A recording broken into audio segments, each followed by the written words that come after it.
Hi guys. I just wanted to make a video today on a subject I've really wanted to talk about for a long time and make a video about. I'm looking down at my laptop, which is why I'm looking down here and not into the camera. I think it's a bit better and I can see myself. I'm sorry about the poor camera quality, but my regular camera has not come in yet, so I'm using my laptop camera, which is pretty subpar, but I still wanted to get this video up in case anybody else might be interested in seeing a video about this, hearing a video about this. I know this might get a few negative responses, but quite honestly, I'm not here to put up with negativity. I'm just here to get a message out about something that I think is very important, and this is a very, raw video. This is unedited. I'm just going to film it all at one time, however long it may be, and put it right on YouTube. So I am here to talk about a prevalent issue. Well, I guess a not prevalent issue that I want to make prevalent. And I think this needs to be talked about a lot more, especially in the Black community. And it's about colorism. Now, for those of you who don't know what colorism is, it's prejudice or discrimination based on skin tone instead of necessarily race, especially targeting darker skin tones. Now, I am an avid supporter of Black Lives Matter. I believe all Black Lives Matter, and I believe the fight for, justice and the fight for equality for Black people is something that, didn't end with the civil rights movement, that is still very prevalent in America today and needs to move forward. Now, if you believe differently, the rest of this video may not totally be for you, but, I respect everyone's beliefs, even if they're not mine. So you are welcome to stay or welcome to exit out of this video, but those are my beliefs, whether you agree with them or not. But I'm not here to necessarily talk about that. Like I said, I'm here to talk about colorism. So I have really an issue with the way people don't talk about colorism as much as they should. There are so many issues in the Black community we should be dealing with. And for the record, I am Black, yes, and I am fully Black. I'm not mixed or anything. I'm just Black. But I'm African, actually. So, yeah, but I think this is an issue that I don't understand why it's not put in the spotlight like so many Black issues. I don't understand why so many people don't talk about it. Maybe it's because so many people don't understand totally what it is, but I think they should, because it is something that we need to get out of the way. We need to solve, and we need to abdicate in terms of our agenda on how to progress in the Black community. So colorism, I just think that people who don't understand it have probably participated in it in some way without knowing in the Black community. And I'll give you an example. There are, Black women out there who are dark-skinned, and are gorgeous. They're beautiful, and not because they're Black. Of course, they're proud of it, and that's a beautiful contributing factor, but they're just gorgeous because that's them as a person, like as a human being, they're beautiful. But they will get posted and reposted on Twitter and Instagram and all the social media and get shitted on by other Black people, mainly Black men. Like, I'm not saying Black women don't do this, but it's so many Black men that substantially berates, Black women of a darker skin tone, calling them cockroaches, saying dark-skinned women will never be ugly, calling their skin burnt. And it's quite ironic how so many of these Black men that talk about women in this way have mothers, have sisters, have cousins, people who are their skin tone, as in, the girl they're berating, have, relatives, have friends who are their skin tone. So are you equally putting down the people that share the same skin tone as, the girl you're berating? I mean, it never made any sense to me. And I think the scariest thing about colorism is people don't understand where it's rooted and don't understand its horrid origins. Colorism basically sprouted out in the Black community during slavery times. And there's so many people that will say, like, oh, that's just so far back, can we forget about it? But it's easy to forget about slavery because of the time and because of the distance from that point and this point that which we are at. But it's damning almost, because every single step in Black history, or every single fight in Black history, has been affected by slavery somehow. You understand? All of the racial connections in this country between black and white can be rooted back into slavery, just like colorism. So colorism basically started out when, white slave masters raped black women, and they had illegitimate children with them, and those children, through the what is the bleak compassion or the human instinct of those white slave masters, were invited somehow, like just invited to live inside the house with the white slave masters. And the white slave master's wife or the nanny or whatever taught these kids how to read, they taught these kids how to write, they taught these kids how to cook. And black slaves in the fields that were of a darker skin tone versus the illegitimate child who obviously had genetics from their white parents, saw this favoritism, and they saw the better treatment they had. And it wasn't specifically just a few slaves plucked out that were, out in the house. It was specifically, mainly, these slaves that were of a lighter skin tone because they were closer to the white slave master. And, obviously they did not ignore this. They saw they got that treatment. And of course, slaves didn't want to be under their slave masters.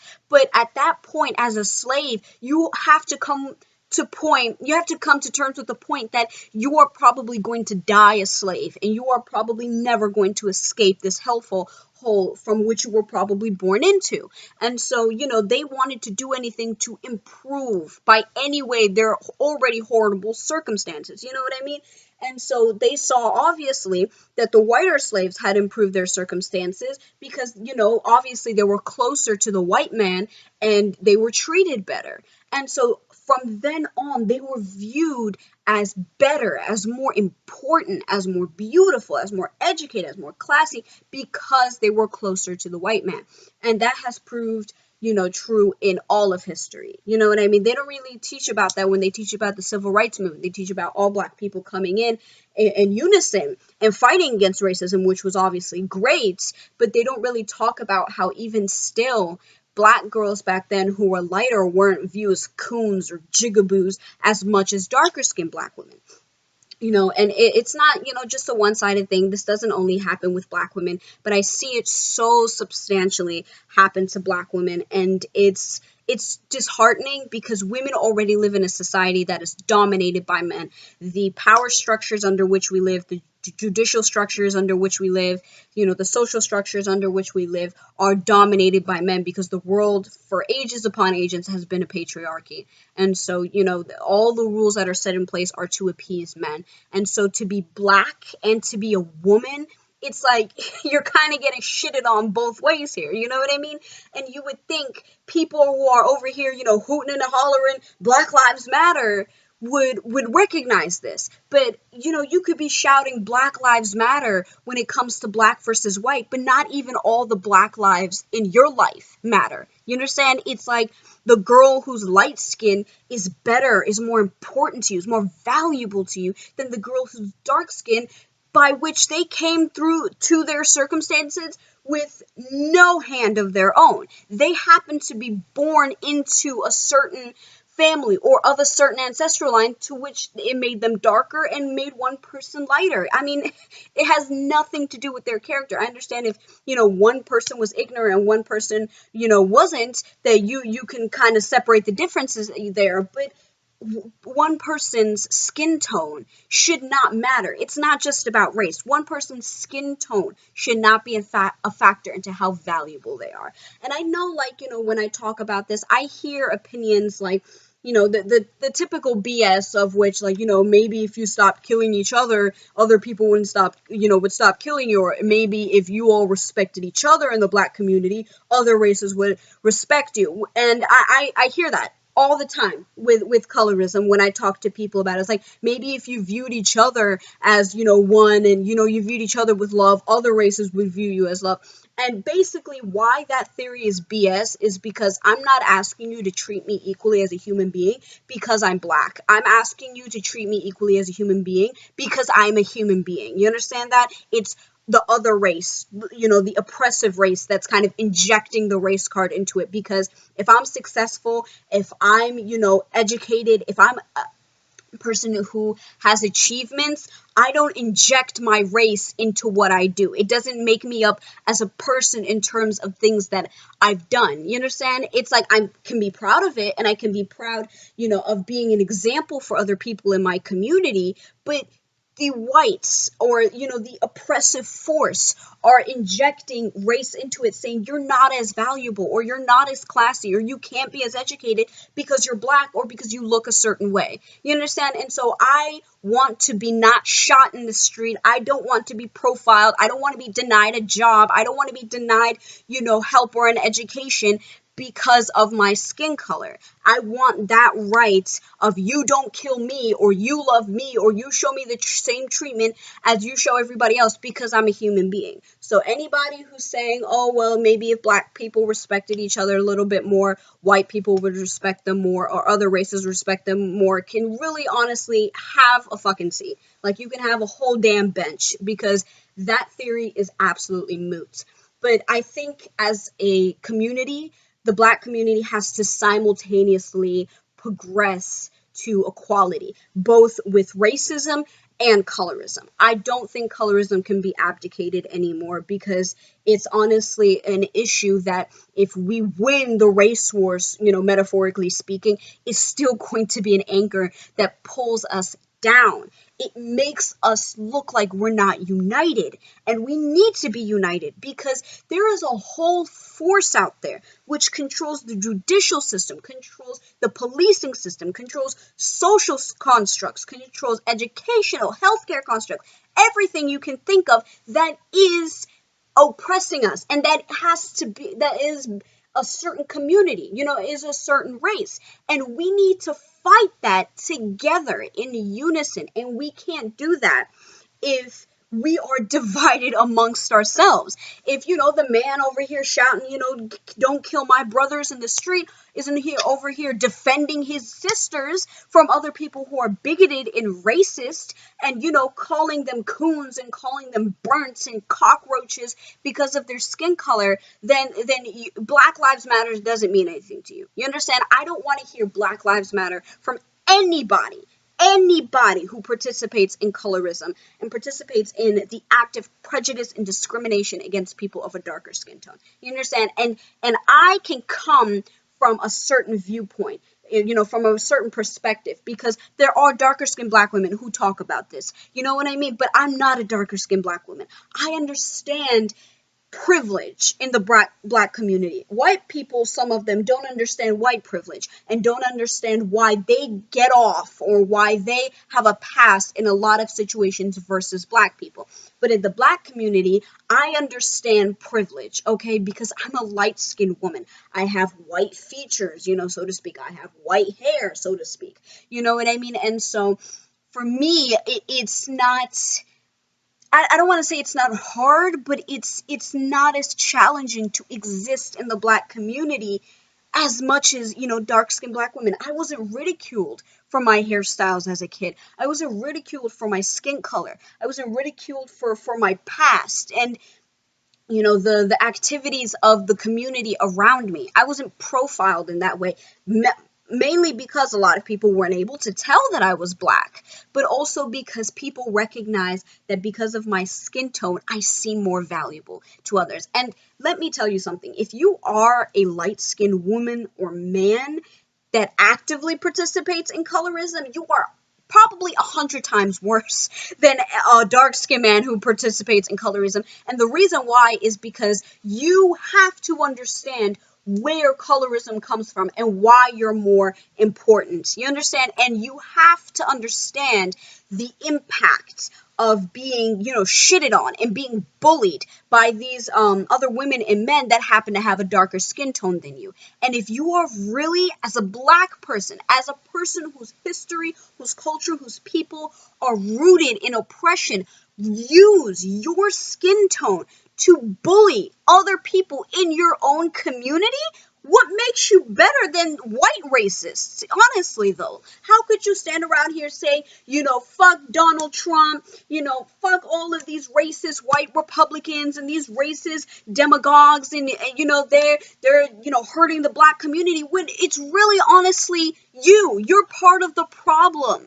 You are doing nothing different than they are, except they're participating in, like an all-around racism, a very full circle racism where they control so many things in this country that make it hard for us to exist because of our skin tone. But you, the light-skinned and the light-skinned men and women that are bullying darker skinned men and women in the Black community are honestly making it seem like we're not united or we can't be united. You understand?